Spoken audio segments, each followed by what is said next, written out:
in brightest day, in blackest night. All other podcasts tremble in fright. Losers cower before the power. Oranges lust and blues you can trust. Indigos feel and white ones heal. Yellow scare and green ones dare.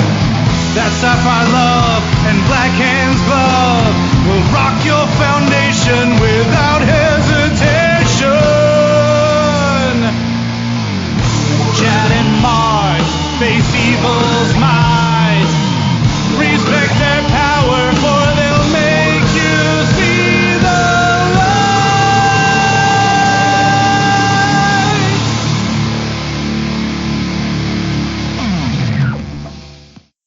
Hi, everybody. I'm Chad Bokelman. I'm Mark Marble. And this is the LanternCast. Episode 401. That's right, 401. We are talking about a couple of different things tonight, just random topics, but we're going to kick things off with the Green Lantern Season 2, Issue number 5, Hyperman, Wanted Dead or Alive. Take it away, man. Please take it away. Please take it away. Take it away. Take it away. Oh, all right. So let's just get into this. That reminds me of that. That reminds me. What was that? I can't remember. No, see, shit. It just went out of my head. It was one of the skits from Whose Line Is It Anyways? Back in the day. And I think it was the dating game essentially, where like, you know, bachelor number one, you know, and they ask a question. And I think Colin was, I think his thing was utterly repulsed by, you know, whoever was playing the Bachelorette. And, you know, he's, the question was something like, how would you woo me, or something like that. Or no. It was, they asked a question and then, you know, like a romantic date or something like that. What would you take me? Colin answered with something funny. And then, it was clear he was being disgusted. It's like the guy had already figured it out. And he goes, woo me. And Colin goes, what ya? Woo me. And Colin goes, okay, just once. Woo. Woo. And that's what I'm thinking about when it comes to not just this issue, but the series. Woo. Well, that's when you needed Ric Flair. Woo! And trust me, there'd be nothing to woo about regarding this issue. But I will say, as a quick, non-detailed summary, that this was better than last issue. So I skimmed last issue. Yeah, because you didn't. But didn't you listen to the episode? Yeah, I listened to the episode, but I skimmed the issue. That's good for you, because you wouldn't have to worry about your surgery if you had actually read that. It would have finished you off. So I apologize to Dan again for risking his well-being and his health for being in that episode. But this is at least Morrison dialed back down to 4 or 5, which is, I guess, the best we can hope for these days. All right, so this issue begins with in a couple places we really don't care about for the most part, but we have what the hell's her name? True? Is that her name? They mentioned her somewhere at this. Lantern True. Yeah, that would make sense because she's a Zudarian, so that probably goes along with the typical pattern of Zudarian names. That a couple of Green Lanterns are going skipping through Sector 2814, basically trying to pick up the trail, as we will find out, of Hyperman. They go to the headquarters of the United Planets Superwatch, which unfortunately we remember, which we interacted with in Season 1 of the Green Lantern. We end up, so we're on the planet Cranaltine. We start there. I'm sure some of this stuff means, in the world of Grant Morrison, a lot of this stuff probably means stuff. To me, it doesn't, nor did I have any desire to go look into these things. Like Asteroid Juno with Macandro and Power Lord, from Atlantis and all this crap. But basically, everybody's trying to track down the location of where Hyperman is. Now we cut back to Earth, and we see a Clark Kent looking dude with this with Ms. Astra, and he's in his own weird ass way. First, he's like trying to hit on her, but obviously he's a masochist because he likes causing pain. So as he promises basically to turn the coal into diamond, he pretty much like places it inside her hand. So he's going to crush the coal and her hand at the same time, and he's kind of getting off on the pain. Real charming individual. Meanwhile, we don't know this yet, but this is Hyper Woman, but Calypso is the Hyper Dog. Basically, she's kind of like she's telling him to ixnay on the crush A because Hal Jordan, Green Lantern, has walked by, and the other ones who've been killing Green Lanterns earlier on in the season. He basically this looks like a job for Superman, except this looks like a job for Hyperman. So he pretty much gets ready he unveils his uniform. Meanwhile, Hyper Woman puts Hal in a chokehold, which is where we left off last issue. Wanted Hyperman, dead or alive. Grant Morrison script, Liam Sharp art and cover, Steve Oliff with an assist from Liam Sharp did the colors, Steve Wan's letterer, Gary Frank, and Brad Anderson did the variant cover. Brian Cunningham is the editor. So with this, we find we kind of get it. We kind of get an inkling on how they've been so efficient at killing Green Lanterns before, because they basically damaged the Green Lantern ring using the heat vision to damage the Green Lantern ring so it doesn't work. So she tries that with Hal's ring, and she's somewhat effective that it does. It's malfunctioning, and it's probably on the short train to Deadville as far as its overall prognosis. But Hal's and his ring are able to still work efficiently short term. Hal's able to hit her with a locomotive construct. That's pretty cool. Hyperman comes in and starts wailing on Hal. Hal fights back, uses a big green hand construct to smash Hyperman with what is that? Is that a train? Start to see what that. I don't know what the hell it is. Because they're in the museum still, so it could. It looks like an oil 18-wheeler. Oh, a truck. It's carrying. Yeah, it's a truck with one of those tubes that's carrying gas or oil or something. So he basically hit some of the fuel. Looks like he hit some of the fuel truck. Yeah. That's why he's burning. That's why he's burning when Hyper Woman pretty much comes in to try to rescue him, because obviously Hyperman's he's not the brightest bulb. Let's put it this way. She's obviously the brighter of the two, and I do like the fact when they're going at it about his personal habits and his flaws, and that basically she's the one who paves the way for all these Green Lanterns to get killed by taking out their rings. And I really like the fact it's like if you need help, I brought the dog. Calypso. So Hal's struggling to keep it together here. The ring, the AI in the ring is basically dying, and now we kind of have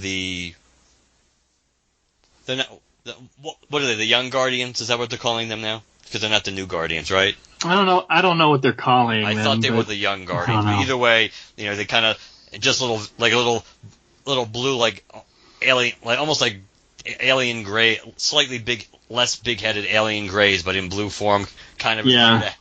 A cross between the Guardians and an alien, a gray alien. So they come to Hal Jordan and they tell him it's like you have to understand what's at stake. It's like no matter what you do not engage the suspect without a weapon under no circumstances. Do as the Guardians instruct. I like that panel because it's kind of Kirby-esque. There's something about like almost like a Commandy era Kirby-esque. And Hal's trying to figure out what to do, and basically his ring that's struggling to keep it together comes up with a brainstorm, because he figures out because Hal had been basically asking there's got to be an Achilles heel here. We got to be able to figure out an Achilles heel for the Hyper family, and we find out basically that they get their powers from an orange sun, and the suit that Hyperman wears basically adjusts for the yellow sun radiation from our sun, basically making it clear to Hal that, hey, if we screw up this suit, then that's going to be an equalizer. So I like the constructs of the many fists. I do like that. So they continue to pound Hyperman all over the place, and he rips a whole lot of holes in Hyperman's suit. That weakens him enough where Hal really gets a nice, serious shot and clocks him across the mouth. And he has the upper hand, but then all of a sudden, Hyperman starts using sound, because he's also calling Calypso, but he's kind of like using hypersound to hurt Hal, and his ears start to bleed. And Calypso comes in and latches onto Hal, and it looks like he's dead or going to be in trouble. Then all of a sudden, the I almost want to call them hawk people, but they're not. But the bird people that latched onto Hal, right, that's who these are supposed to be, the little hatchlings. I have no idea. I think they're supposed to be the hat. Because they're in costume now. How am I supposed to know? They are in costumes now, but I think. Well, yeah, one. It's just one of them. I think. Costume. And they're calling him Uncle Hal, but either way, I think we're supposed to believe these are the hatchlings that basically latched onto Hal because he was one of the first things that they saw. So they have a bond with Hal, and he's, I think, in issue 2. I think he's the one who told them to skedaddle, or issue 3, whatever the hell it was. So they take on Calypso here, and they pretty much fry him. I like the fact that I like the fact that he's down to a skeleton, and then when Ultraman's getting all crazy, he's like, "You killed my dog," and it's like, well, sure, that's how it looks right now, but give him a couple of months, he'll be good as new. Yeah, that really doesn't work too well. So Hal gets blasted with. It's not heat vision now, is it? Is that supposed to be their heat vision, or is it cold vision? I forget what color. Let me go back and see what color it was when she blasted. But it doesn't. It was red when she so blasted. Let's assume that it's like some kind of cold vision or whatever. But either way, he blasts Hal. Hal's kind of like out of it, but he's not unconscious, nor is he dead. And of course, because this guy's a sadist, Hyperman goes back to Miss Astra there to basically looks like he's going to start crushing her head. But of course, he makes a critical mistake of underestimating Hal. Hal's back on his feet. He smashes the living crap out of Ultraman. And Hal has his big moment. He places him under arrest. As he's doing that, the Lantern True and partner show up behind Hal, along with the flying people, the Birdmen. And as he's doing that, it's like he's going, "Hyperman, you're under arrest. You're done, you bastard. Your rotten family." And all of a sudden, Hal starts fading out. Barry also shows up now, who was trapped in a time bubble, which makes sense because we know he was frozen and he couldn't move at the end of last issue, right before Hal got attacked. And now we see Hal collapses, and it's like his ring is dead. And Jordan, he's not too good either. She's got a strange attitude for Zudarian, yeah. And it's like, we need a medic. Lantern Brock required immediately, and it's like Hal Jordan is dying, and you hear the Guardians are kind of observing all this and going, "Did we not warn him? So begins the Ultra War." I will give credit where okay, I shouldn't say that because I'm actually giving myself credit. I actually looked up Lantern Brock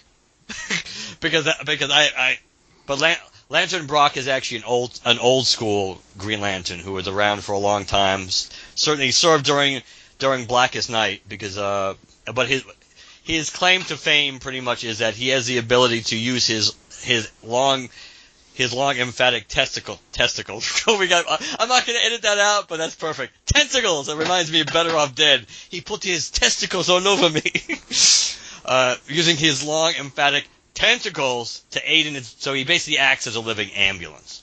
He has a natural ability to soothe an injury. That is what his unique ability is, and that is why the Lantern True is calling for him to come rescue Hal. So that is the only bit of Morrison-related research I bothered to do related to the story. But So first of all, obviously Liam kills it. He gives us another style that he is capable of doing and aping a little bit of Jack Kirby. I almost get sometimes a little bit of vibe of like an animated series here or there. The fact that they're doing the what do they call the dots? The pointillism. The fact that they do some of the pointillism for a lot of this stuff. All the dots and stuff in the surprint, just in the background, really fantastic. Really matches sort of the Kirby-esque style. And yeah, so Liam is really just showcasing quite a bit of what he's actually capable of. And obviously he's capable of a lot, and he's doing a fantastic job. Morrison, on the other hand, I want to punch in the dick because I don't know. Look, I get it. This one was a more straightforward one. It's more dialed down. I still felt relatively lost, but I admit my bias now because I told you guys with issue 2 of season 2, I've written off this series by this point, so I completely account for that. So I won't allow my opinion on the storytelling or writing and just sit here and pretend that it's not impacted by the fact that I've already sort of gone into, page 1 of every new issue from here on out with sort of a bias against it. So I account for that, and I'll stop harping on the story from there. There's no point. But again, Liam kills it. The other thing I was going to say, so I actually recently watched the Justice League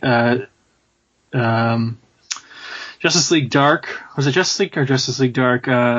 Apocalypse War that's supposed to end this current iteration of the DC direct-to-DVD animated universe, where John Constantine joins the League, that whole thing.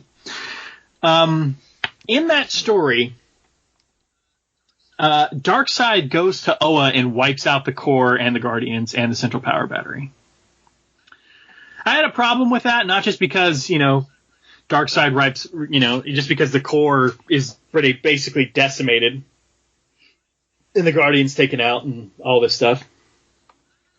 But I had a problem with it because Darkseid goes to Oa by himself. He's not amped up on, let's say, Source Wall energy. He doesn't have any special armor like he does in, say, the Nail or Another Nail, rather.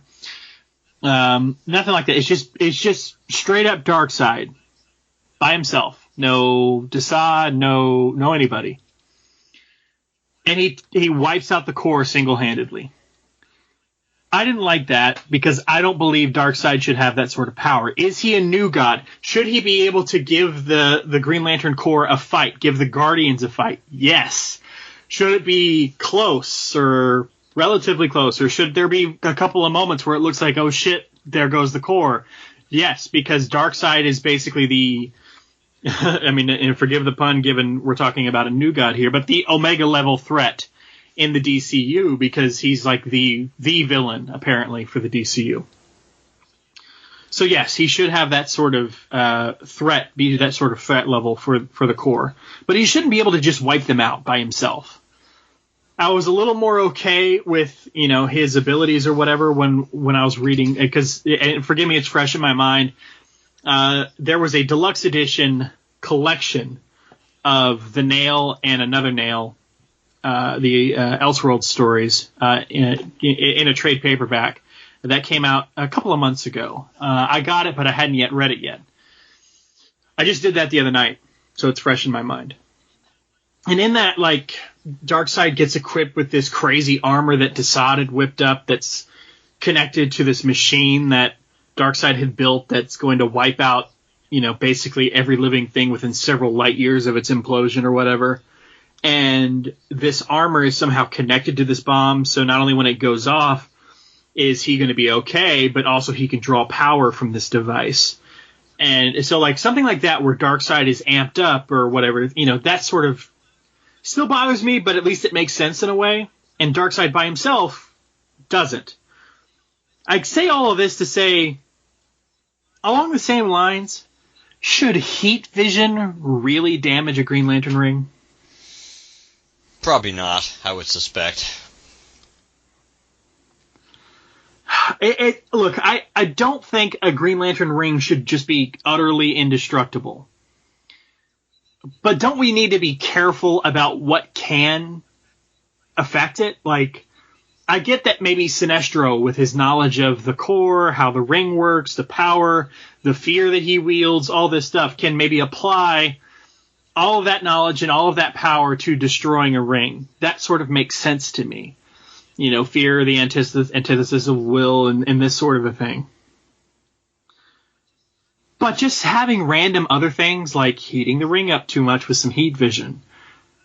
I don't know if I like the idea of the ring just being destroyed super easily. Because a lot of different beings have various heat visions, laser visions, whatever the hell you want to call it. Do we want to say Hyperman and his wife or whatever here is on the exact same power level as Superman? Are they a little bit less powerful? Do we want to say maybe only Superman's heat vision could potentially damage the ring for X factor or whatever? I don't know, but like, it sort of bothered me. Outside of it's Morrison doing his Morrison thing, and I'm sort of just pissed off about the series in general at this point. Plot-wise, that was a choice that was like, wait, really? To me. And I don't know, like, it'd be one thing if it was like, because it's Hal's ring and he made it himself, maybe there's some sort of a weakness to it. Like, he made it himself, so he's got a special connection with it. He's got maybe some unique access to various powers he's have, but also maybe his ring has weaknesses other rings don't have.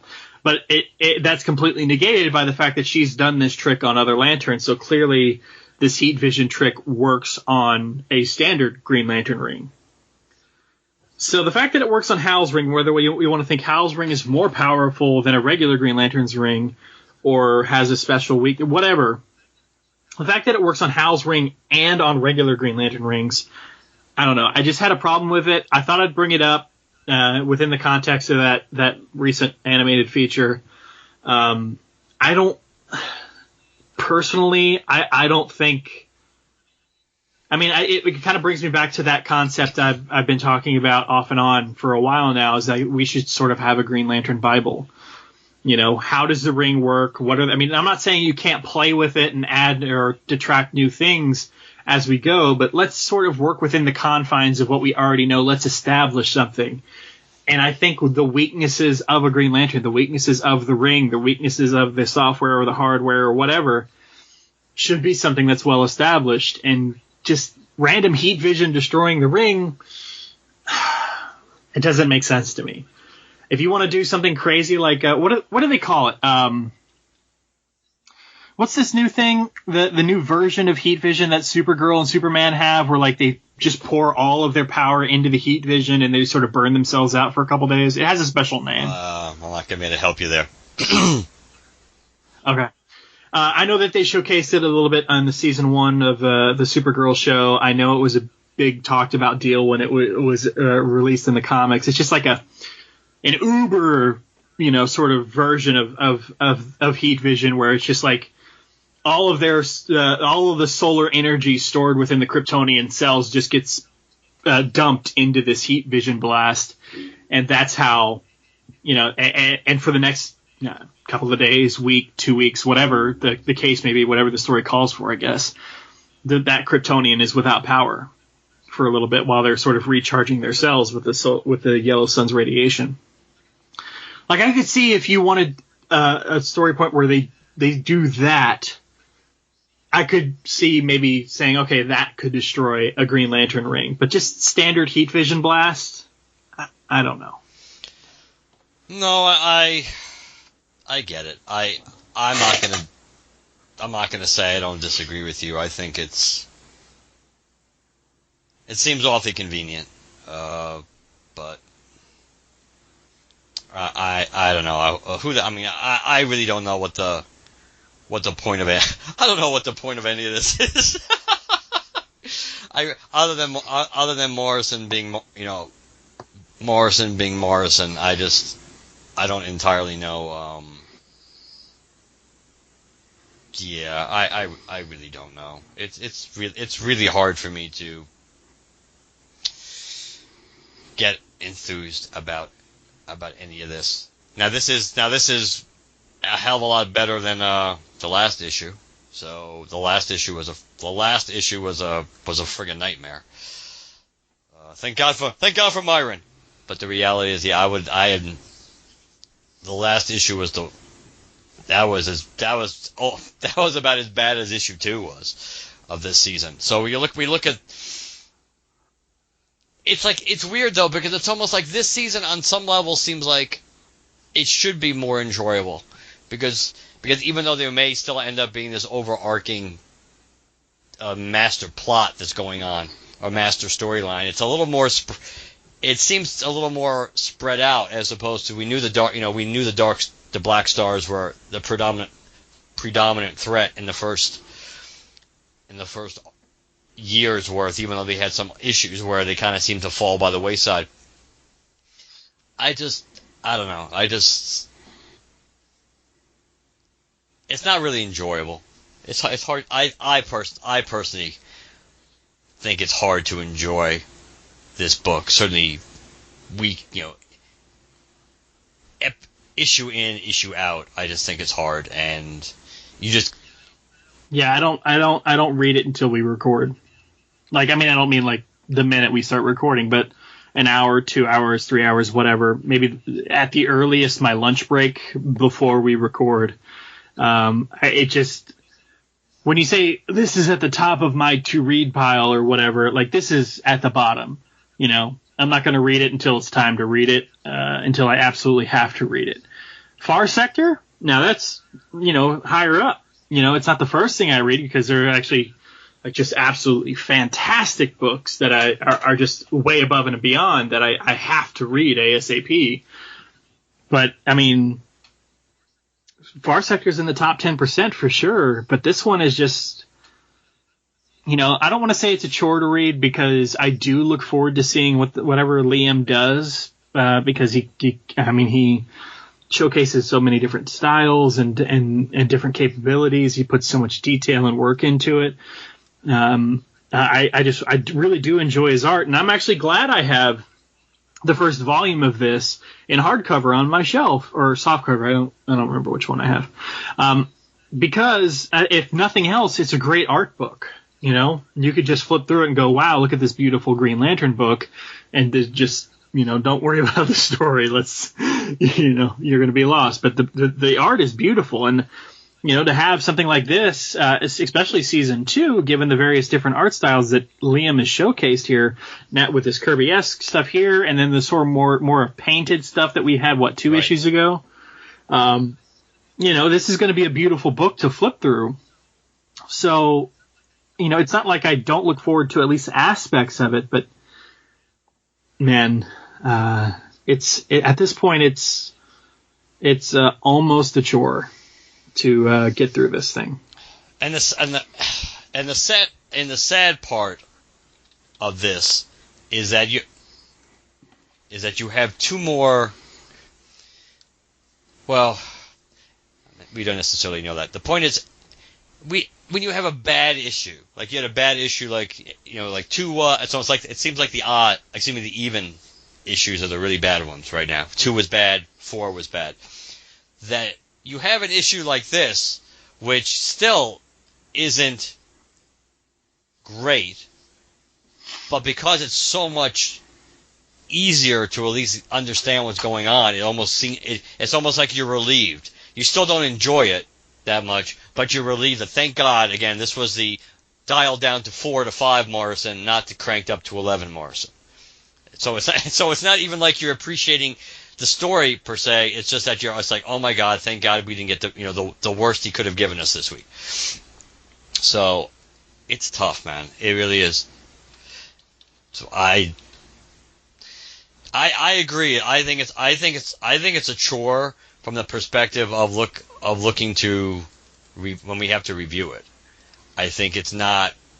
You kind of like grin and bear it, and it's like you just kind of hope that you can understand it enough to be able to sum it up, which is not really what the criteria shouldn't be. As far as what, when you're doing a book, is like you just kind of keep your fingers crossed to the comic gods every time an issue comes out. Especially if you're the one who has to do the wrap up on it. It's like, please let this be straightforward enough where I have at least some kind of clue what's happening in this issue. So at least using that criteria, this issue passes that. It's like this issue on the surface was mostly straightforward. Yes, it's Morrison throwing in other stuff that is really important to people, to Morrison and people who love probably multiversity and people who want to go back and spend a lot of time researching names and different characters. But I'm kind of getting to the point where I did the Green Lantern thing because I thought it was relevant and it sounded a little familiar. But I don't want to be pulling up these obscure characters from the Silver Age and stuff that mean nothing to me. Yeah. No, I'm with you, man. All right, man. What do we want to do next? Up to you. Whichever one you want to go with first. It'll be quick. Let's just do eBay real quick. So the other day I was on eBay, as occasionally I get the inclination to do, just to randomly search, Ragman original art, Green Lantern original art, that sort of stuff. Just see what they got out there. You never know what's going to be up for auction. Sometimes I just forget eBay exists. I'll go onto Amazon or something and just be poking around and blowing money over there, and it's only every couple of months or whatever. I'm like, oh yeah, I should probably check eBay. Just so happened to check eBay the other day, and somebody was selling a sketch. It looks like a full-blown maybe commission or whatever. It could, sometimes artists will just flat out draw something they think is cool and just sell it on their website. I'm not sure what the origin of this is, if someone specifically requested it or not. But a artist by the name of Dean Zachary apparently did a standard, kind of comic page-sized 11.5 by 19 Green Lantern versus Nexus artwork. It's pencils only, no inks. But basically, it's the main focus of it is a huge face split down the middle with an energy bolt, and on one side is half of Kyle Rayner's face with his crab mask, and the other half of the face is Nexus. And in front of them is two full body shots of Kyle Rayner and Nexus, kind of bumping fists and basically like energy, their various energies colliding right there when they do that. And it's fantastic because obviously everybody knows I'm not going to tell my origin story of how I got into comics, but obviously Nexus was heavily involved in there, and you guys know my love of Steve Rude. He was the first person I had over on Creative Credit, that sort of a thing. And this is classic Kyle Rayner outfit and going up against Nexus. And apparently Dean Zachary is one of the only people to have ever worked on both characters' titles in some fashion or another.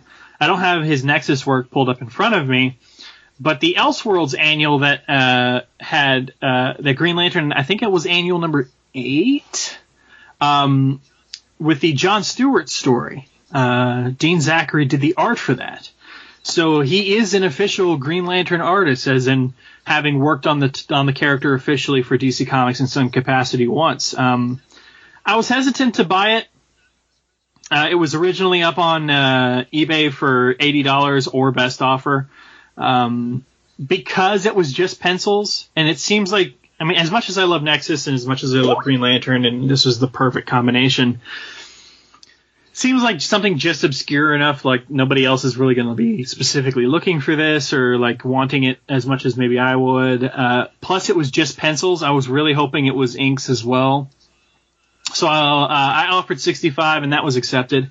So I have that on its way. I'm actually hoping to have it inked at some point. I've only ever done actual commissions. I've never actually had something where I, had something already drawn and then give it specifically to an inker to be inked. So I'm not sure what that process is like and how much it costs and that sort of thing. But it's really cool.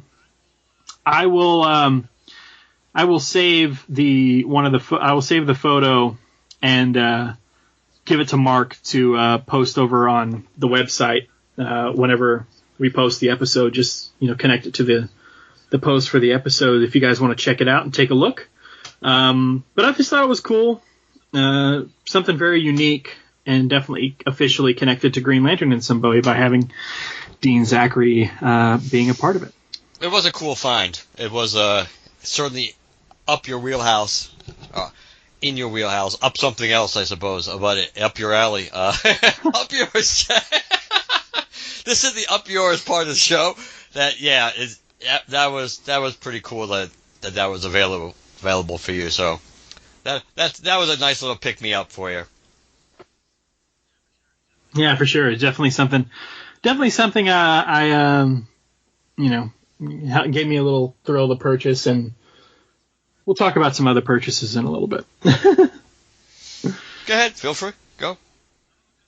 Oh, okay. All right. So, I purchased, I pre-ordered a couple of things actually over on Amazon. Let me pull up my Amazon app here so I can just, make sure I'm not referring to these things in the wrong way here. Two things that were already out, and two things that were actually scheduled to release on the same day, which is today as we record this. I've just for the complete section of the story, I ordered a novel called The Rise of Io, which is written by Wesley Chu, who did a series called The Lives of Tao, and basically that is a really cool series. Look, I sort of with being into comics and podcasting, and then going through the surgeries that I had and just sitting on my ass watching TV, it was actually really nice to come back to novels. I forgot how much I just straight up enjoyed reading just a flat prose book, because man, I devoured almost a book a day for a little bit. So just in the interest of that, if you guys are looking for a good novel, Here's the premise of The Lives of Tao, just to really quickly get it out there. Millions and millions of years ago, aliens crashed to Earth, almost before dinosaurs. And these beings are from a planet where they basically have an essence and sort of, they're almost like floating, shimmering, creatures with no physical body. But they can't survive in our atmosphere, but right before they decide to crash land on Earth, they can at least detect that down there is pockets of atmosphere where they can survive. They didn't know at the time that meant within the creatures that inhabit the Earth. And these creatures are called the Quasing. Well, they crash to Earth, and the Quasing, a lot of them die, some of them survive. And the ones that survive start inhabiting various creatures, dinosaurs, whatever. And then eventually, they basically have been around since before we are. They played a role in deciding whether the Neanderthals or the Cro-Magnons would be the ones to evolve into, the dominant species on the planet. They were behind the world wars and other conflicts and Renaissance and the plague and all this other stuff. Well, they are in two factions. One is the Prophets, which believe they're on humanity's side. They don't believe that just for the Quasing to get home that they should destroy humanity and destroy this planet. And then you have the Genjiks, which believe that we're just a commodity and they were here first and screw the humans.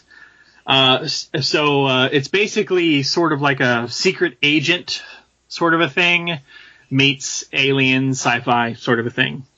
Because Tao, one of the Prophets, reluctantly has to inhabit this tech guy, this IT guy who's super lazy or whatever, and turn him into an agent for the Prophets to fight the Genjiks. Really cool series. I highly recommend it to everybody. But I ordered The Rise of Io, which is in the same world, but after all the storytelling in that series. And more on the comic book side, DC put out a hardcover of DC's first issue specials collected in there. And I thought that was really cool, so I picked that up. Well, I also pre-ordered two things. Something called Bill and Ted's Excellent Adventure, The Guide to a Bodacious Life, which came out today and will obviously be on its way soon. Just a short little book. It's kind of like a self-help sort of thing, but in the style of Bill and Ted. It was cheap. I decided, what the hell, why not? But I also ordered Green Lantern 80 Years Emerald Knight, the deluxe edition.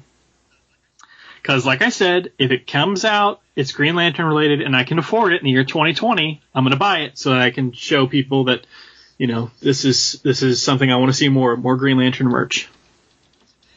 Well, today I saw something that I just had to share. So Myron over at the blog of O had posted an article breaking down the contents of the book.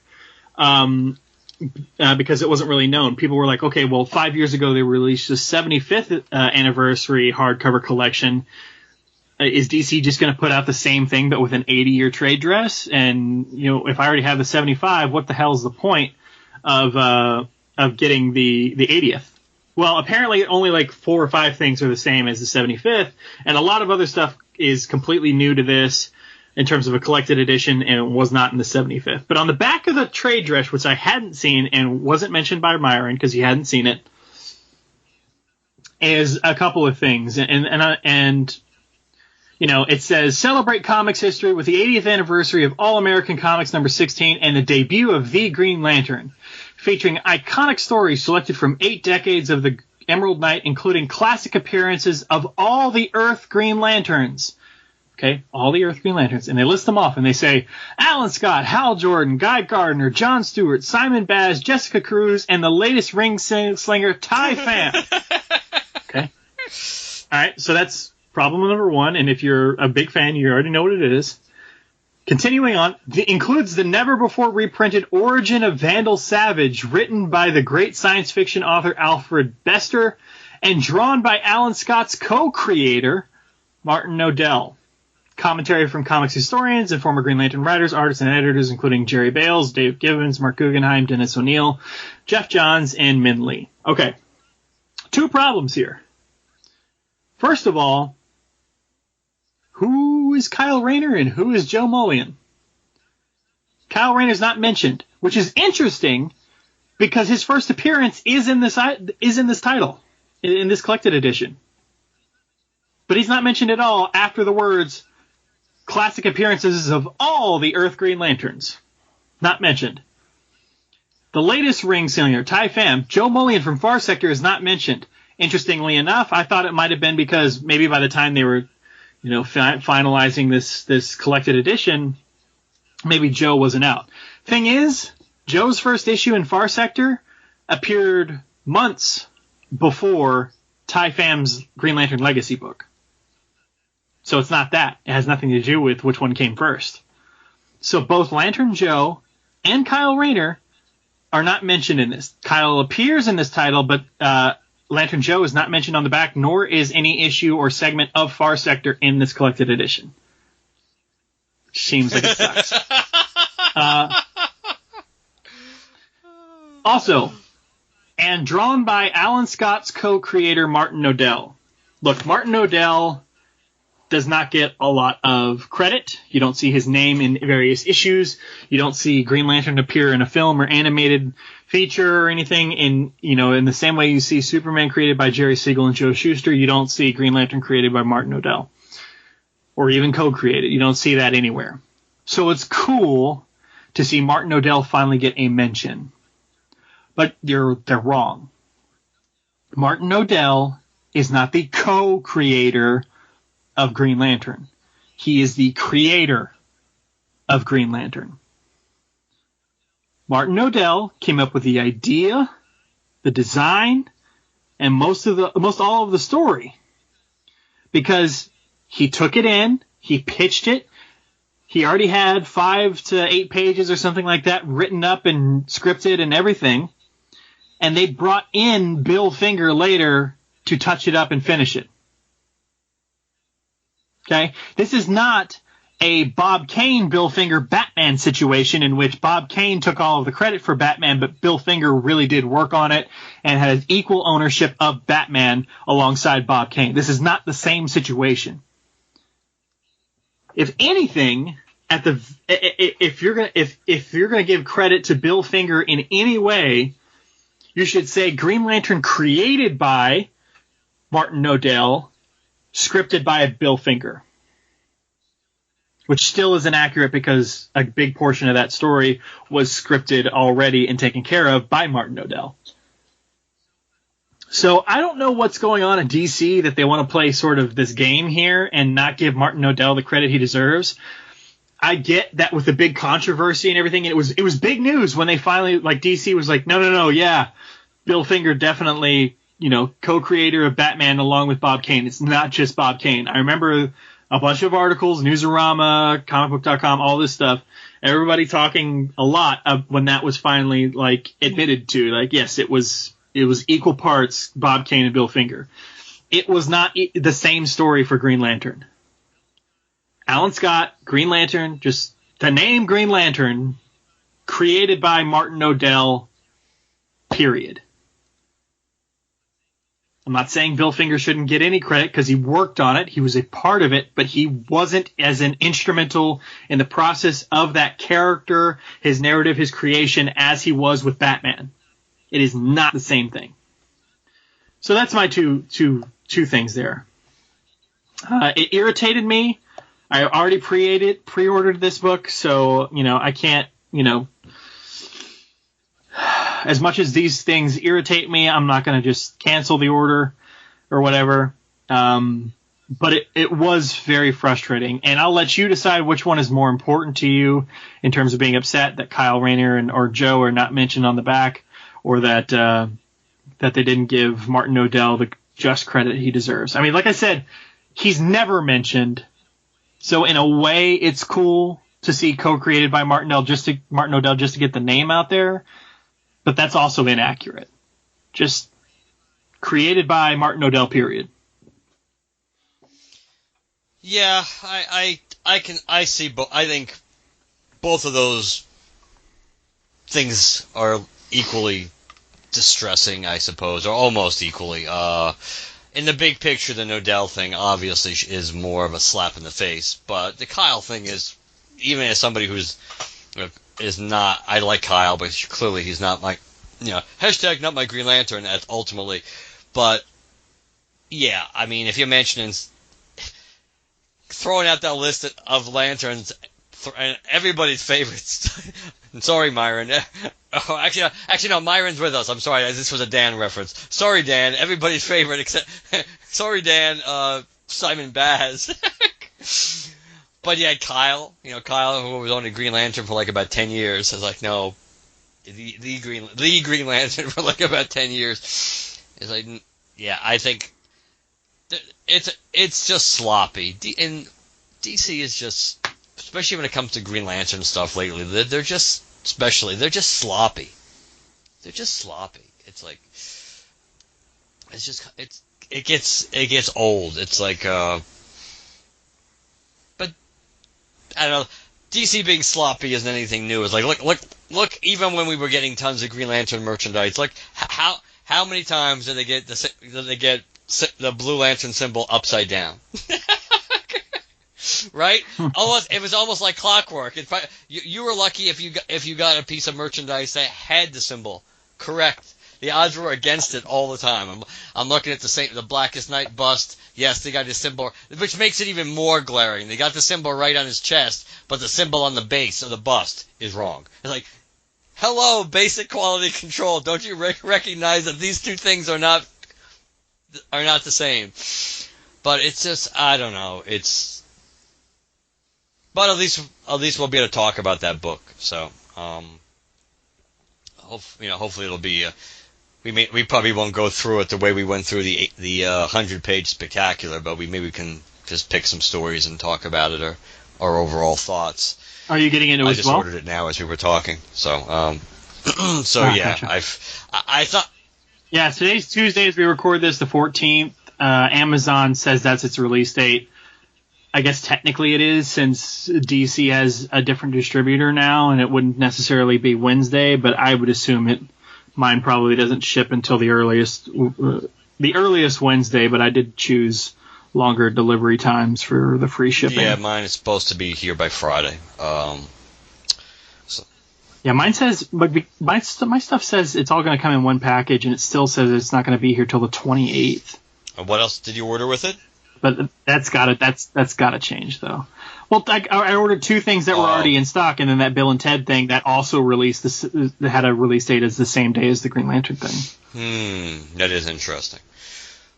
But yeah, so we'll see. A lot of those stories I don't actually have in story form. What's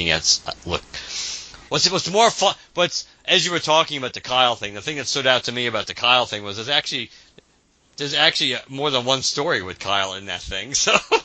So you would think leaving him out is kind of like a sore thumb. Obviously, issue 50 had Kyle's first appearance as Green Lantern, but they also have issue 3. They have issue 100, which is that's the prelude to Emerald Knights, to how Kyle team up, and they have Hate Crime, which is 154. So that's yet another Kyle issue. So considering that's one with Terry, right? And they technically say they have Green Lantern, even though that. What was Kyle's first appearance was technically what was it? It was 48 when Hal was flying off into space. No, that was 49, right? Because 50 was Kyle's first solo issue. So Kyle's first solo issue was 51. 50 was the end of Emerald Twilight. Oh, 51. Yeah. Sorry, 51. No. Yeah, you're right, because Hal was flying off of Earth, right. And the last time when 50 ended, it was the parallax. Which is it? So I guess 49 isn't maybe. Wait, did he? Was the Emerald Streak that Kyle saw from the beach with Alex? Ganthet coming down, or the ring coming down somehow, or was it Hal flying off of Earth? Hal flying off of Earth. It would have been 48. It couldn't have been Ganthet coming down, because remember, by the time he was coming down, Kyle was already in the bar. Even if you buy the origin where he went, where he went to see Guy first, the point is, I think it's 48. I don't have it in front of me. I think it's 48, because 49 wouldn't make sense because Hal's already in space in 49.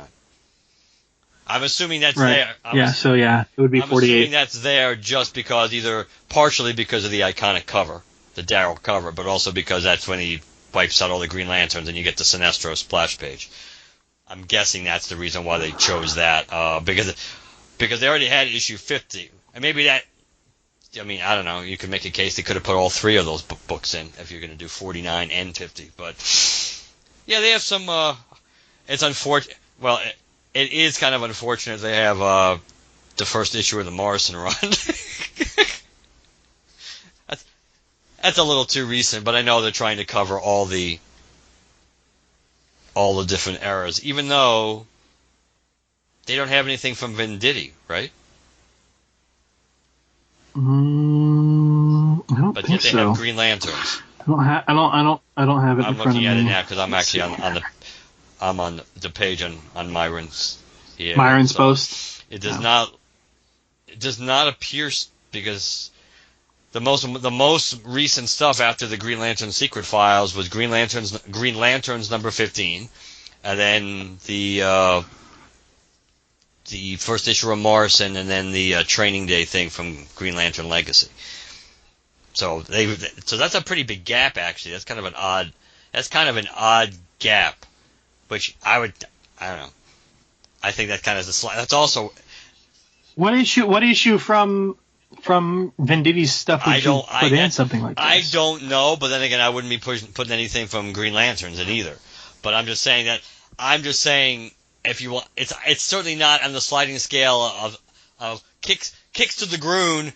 It's not anywhere as bad as the Nodell thing or even the Kyle slight. But considering how long Venditti was writing Green Lantern between 2 different books, and if they're trying to be inclusive, I know it's not like the 100-page giant where they were, but still, you would think, considering they have Green Lantern Mosaic #1, which kind of is a nice, nice throw in, but it's just interesting that that one era that they don't. But again, they don't have a lot. They have Green Lantern's Light by Jeff Johns in the Secret Files from 2005, but you could also make a case they clearly don't have a whole hell of a lot. They don't have a whole hell of a lot from the Johns era either, so maybe it isn't as blatantly a slap in the face towards Venditti. But it is an interesting selection of books in time periods. So. Maybe the Relic one shot. Let me see. I'm just scrolling through the stuff in here in terms of Venditti's run that you would put in. Maybe the Black Hand story where he comes back. That could be, that could be it too. It could be that it's harder to find one select issue that's not so related to other arcs, unless you wanted to throw in the Fracture, the last issue of Fracture. Maybe, I don't know. I agree. It's hard to think of something that's signature for Robert Venditti, but he did so many. He was on the book for so long. It's kind of hard not to. But that's just me. That's just me looking at the list now. One of the things that comes to mind. Well, I was just looking at the Green Lantern when it was still titled Green Lantern. Now I'm looking at the Hal Jordan and the Green Lantern Corps covers, trying to remember. Yeah, there's not really anything. It's all 2-issue arcs or whatever. Maybe the fight between Arkillo and Guy. Yeah. Because that was, I think, all contained in issue 16. Yeah, but unless you really wanted to zero in on to do more Guy stuff, I don't. I don't know. That'd be something maybe for another day. For us, if we were going to look through and either come up with the definitive Venditti arc, and then maybe come down to the definitive. Not because we need to have an episode on it, just because of moments like this, just so when we're talking and there's collections and we see something that's either not in it or something that's in it over something else, it's like, well, that wouldn't have been our choice because we would put this in. But it's just like I said, it just grabbed me just by looking at, just because it seems like especially since there's a decent amount of stuff there from the Kyle run, and yet there's not a lot from the beginning of the Jeff Johns era until the Morrison era. There's still not a whole lot of material. But since you're celebrating 80 years, you don't necessarily have to, but it is. That's all. Hopefully it'll be good. All right, what do you got for me, man? Well, let me segue into this. And I'm assuming the first question I'm assuming is going to be rhetorical, but it may not necessarily be. So, surprising some people, but maybe not in the big picture that shocking. It wasn't that shocking overall. Last week, Universal decided to push Halloween Kills from October of this year to October of 2021 and dropped a relatively meaningless teaser trailer, which just confirmed what the rumors were anyway, and that the movie's more or less going to pick up after the last one ended. But the thing that resonated with me when that popped into my head immediately when they did that was I thought of the MCU. So the initial question to you is, on a scale of 1 to 10, with 10 being it's a slam dunk it's going to happen, and 1 being there's no chance it's going to happen, what do you think the odds are before we know it, Black Widow gets pushed to 2021? 10. It's going to happen. They're going to push it. So yeah.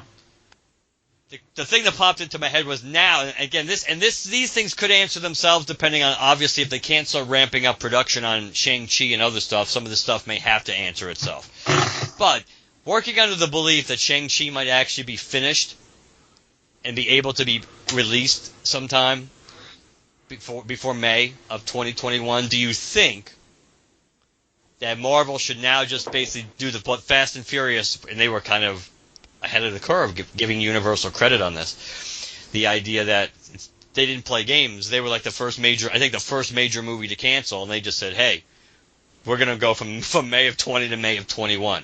Do you think Marvel will now, when the inevitable happens and they push Black Widow out of November, do you think they put Black Widow back into the May spot for 2021? as opposed to just No, I don't. I think because now they have an actual understanding of what the maybe pre-orders or pre-ticket purchases or general hype and enthusiasm was for this movie, and I think they might, like, it's a Marvel movie, people are going to go see it regardless, just for that. Not everybody, but some people will go see it obviously just for that. But it just didn't seem like there was a lot of hype around Black Widow. So I think now that they were ramping up, but they were forced to not release it on time. Maybe now that they have to sort of reschedule things, maybe that will play a factor in their consideration, and they'll go, you know what, May's too valuable of a spot to have an underperforming Marvel movie in the vein of, I don't know, what's an underperforming Marvel movie? The first Ant-Man? Well, something like that. That's kind of, but that's kind of where speaking. I'm going with it, because this is part of the problem. The ultimate irony here could be, and we mean it in the general sense, like that what no one else could, but DC and nobody else has been able to do. Marvel's own hodgepodge of a schedule, along with COVID-19, could help do Marvel into the MCU into a certain extent. They have as far as proven commodities, their first three movies, they had nothing locked in that you knew was going to be, this is going to be a huge hit, guaranteed. Black Widow was the closest of the three, between Eternals and Shang-Chi. All three of the first three releases were okay. We know Black Widow, she'll probably do well because of Endgame and the sentimentality, and people are going to be, it's going to be the first MCU movie, Marvel Studios movie since Endgame. But, and that was my point, now that they might have an opportunity to I thought once it was clear they couldn't release Black Widow during the summer, they made a mistake by not just pushing it, doing the Fast and Furious mode and go, let's push it to May. Because Marvel does not release gambles in May. The riskiest movies they've ever released in May was the original Iron Man, and that wasn't a risk in the sense that you thought it was going to bomb. You just didn't know how successful it was going to be. You didn't think it was going to be a dud. Right. And Thor, but Thor at that point came out, you already had Iron Man and Iron Man 2, so Thor was going to be moderately successful no matter what, because people were now interested in the Avengers. And they knew Thor and Captain America that year were building towards the Avengers the following year. So I thought it was a mistake all along, especially to put friggin' Shang-Chi, which is currently the May release. Once they knew, let me make it perfectly clear. Once it became crystal clear Black Widow was not going to be able to release in the summer, and it became crystal clear that Doctor Strange was becoming kind of like a cluster, which so far it is, because they can't get out of their own way with Doctor Strange. We don't even know if they have a script yet for Doctor Strange, because we know they didn't have one when Derrickson left, and now if Raimi actually stays on this project and does it, because who knows if he's going to stay, because he could always leave like everybody leaves projects. Doctor Strange was supposed to be next year's May release. Once they knew Doctor Strange was off the table, I would have moved Black Widow immediately to May, because what else do you have? Nothing else is a slam dunk. So they may catch a break on this level, but they could also be I guess if you had to just do a straight-up bump one more time, it would kind of correct itself, because I still think the Eternals is a better rolling of the dice for May than Shang-Chi, because that's a huge friggin' risk. Even if the Chinese box office is completely back to normal by then, domestically, that's still not a slam dunk. I don't think the Eternals is either, but the Eternals has a relatively big name cast. You can make it look good, maybe, but the other issue is Marvel's really getting screwed here because of how they, in my opinion, how they chose to start off the bat with these unknown, relatively minor properties. That they have all these other movies that are now being bottlenecked because originally they were supposed to have three MCU movies come out next year, and Spider-Man was still supposed to be coming out in the summer. Now, as we speak, they only have two MCU movies scheduled, February and May, and because Sony pushed Spider-Man to November, Marvel doesn't have a November movie currently scheduled. So if they get pushed back, they almost have to go back and fit a movie in next summer or in the early fall, because they're going to be hopelessly behind. Now, hopelessly is not true, but they're going to be really behind because as it is, they were jam packing, which I think also thought was a mistake, Thor and Doctor Strange into February and March, respectively, of 2022. And now that's going to be pushed back. I think Black Panther is still supposed to be May of 2022. We know we have Captain Marvel, but they got to figure out when to do. They have the third Ant-Man movie. They got to figure out when that's coming out. Blade. When the hell they're going to do Fantastic Four? When the hell they're going to do the X-Men? And when the hell they're going to do an Avengers movie? Because right now you can pretty much take it to the bank. There's almost no way. Guardians 3. Guardians 3 now is almost guaranteed not to be seen until 2023. So you're not going to, and you still got to figure, and so the Avengers, there's like no way we could see any kind of Avengers movie until 2024 at this point. And part of that, yes, is COVID, but part of it is because they came up, I thought, with a really weird release schedule, which now is just kind of like to me, the flaws are being pointed out because now they have to shuffle all these things. They could catch a break. I mean, it's not really catching a break because they don't have another movie to go instead of to replace Shang-Chi no matter what. If Shang-Chi can't be, if they push Shang-Chi back, and let's say no matter which order they release them in, they do Black Widow and Eternals in the first two, like February and May of next year, and they push Shang-Chi back, and they don't start filming Shang-Chi, that's not really going to matter. Especially if they're... So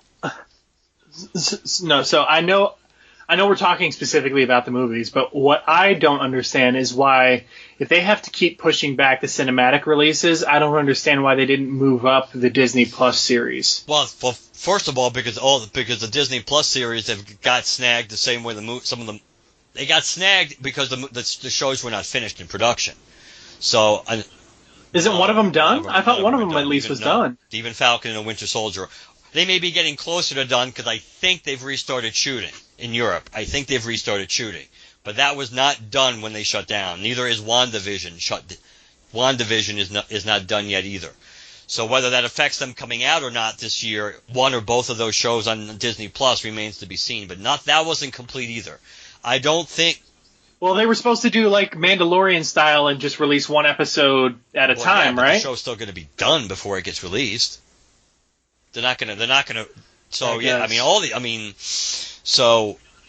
Do we know how many episodes they were each supposed to be? 8 or 10. I don't remember. I don't know if. Okay, so Mandalorian style. So. I mean, to me, the MCU is in a very interesting spot. Like you said, you were right. Black Widow originally didn't have a whole lot of hype, but then as we were getting closer to May, it started getting some traction. And the box office projections were getting a little higher, so you knew it was never going to do any kind of Avengers money. But I think at one point it was looking like maybe around 140, 150 potential opening weekend, which is really good for that movie. And yes, you might have been riding on the Avengers coattails and having the legs and stuff, but still.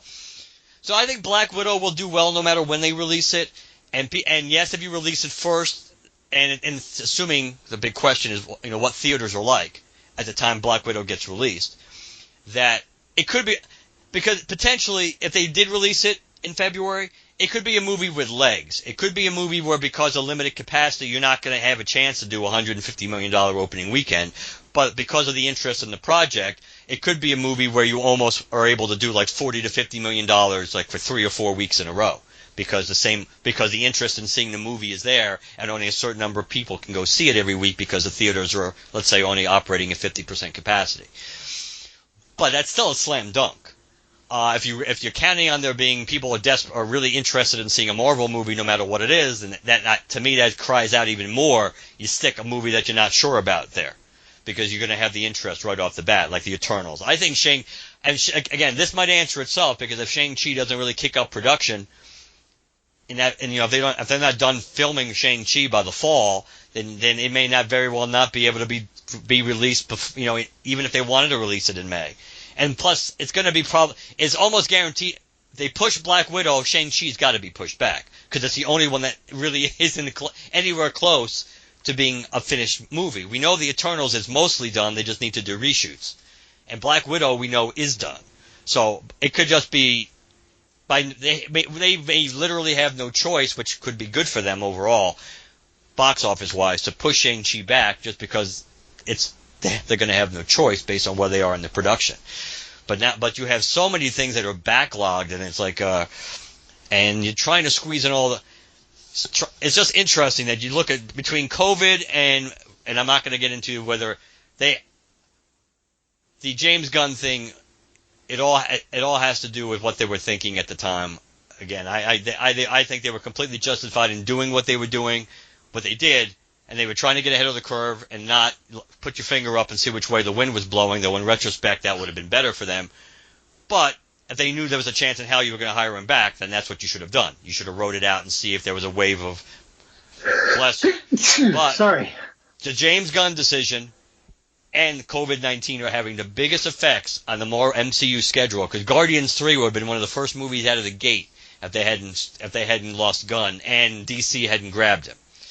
So you have all these things. Guardians 3, we're looking at like 6 years probably at least from the last movie. Yes, we saw them, so it's not as big a deal. Doctor Strange, for God's sake.